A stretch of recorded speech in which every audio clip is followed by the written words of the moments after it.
Amis spectateurs, cette rubrique sera résolument LGBTQIA+, avec une de ses représentantes, l'humoriste Marine Bausson. LGBT, on connaît. Le Q, c'est en anglais celui de queer, comme bizarre. Le I, je ne sais plus. Le A, ça doit être pour alien, comme dans le film. Ne pas oublier le plus, qui permet de n'oublier personne. Mais revenons à Marine Bausson, militante de la cause LGBT. Jusqu'à peu de temps, j'ignorais son existence, jusqu'à ce qu'un ami me signale le succès, le vrai succès, de cette nouvelle humoriste qui a fait de la cause lesbienne son porte-étendard. Née en 1986 à Saint-Brieuc, elle découvre le théâtre lors d'un stage de 3e. Bac littéraire, Conservatoire de Rennes. Sa carrière démarre vraiment en 2009 quand elle joue la pièce « La lesbienne invisible » d'Océan Getty, ou Getty, je ne sais pas comment on dit, ancienne homosexuelle devenue homme trans.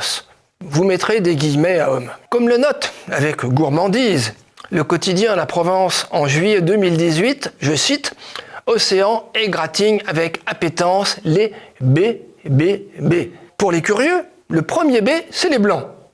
Qu'il est de bon ton de moquer. Passons rapidement sur la carrière de la Bausson. Être lesbienne militante ouvre bien des portes avec ou sans talent. L'humoriste enchaîne les spectacles Fearless, un one-woman show, mais elle est aussi présente dans les séries, dans les films, Commissaire Magellan, Mission Evelyne, ou à la radio, les Open du Rire, et encore à la télévision. À partir de 2020, elle lance son propre podcast, Vulgaire, adapté en livre chez Flammarion en 2022 et aussi en spectacle. Sur le fond, la vie et la carrière de Marine Bausson n'ont aucun intérêt. Par contre, sur la forme, en tant que symptôme d'une époque, c'est vraiment intéressant. C'est le culte de la laideur et de la vulgarité.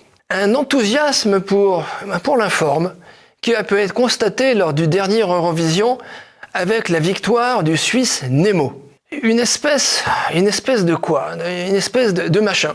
Je ne trouve pas d'autre mot. Indifférencié ethniquement et sexuellement, une sorte de poussin orange transgénique qui aurait été irradié à Tchernobyl. Reprenons une excellente analyse de cette mode avec Mathieu Boccoté dans Le Figaro du 18 mai 2024, parlant entre autres du phénomène non-binaire Nemo, mais applicable à la Bausson. Je cite. Le non-binaire se dérobe à la masculinité et à la féminité et revendique un flou identitaire qui serait l'autre nom d'un monde de possibles infiniment renouvelé. Mais ce flou se prend pourtant pour une nouvelle norme. Ces militants revendiquent un drapeau et le brandissent à la manière d'une nouvelle tribu identitaire conquérante qui veut inverser le sens entre la norme et la marge. Délivré du souci de la filiation, comme de la descendance, il veut s'auto-engendrer, sans comprendre qu'ainsi, il s'anéantit et n'accède plus qu'à une existence parodique et fantasmatique. Fin de citation. Ah, j'oubliais. Marine Bausson a lancé une version pour enfants de son podcast Vulgaire, intitulé « Petit Vulgaire », que Télérama qualifie ainsi. C'est comme Vulgaire, mais avec des blagues de prout. Tout est dit.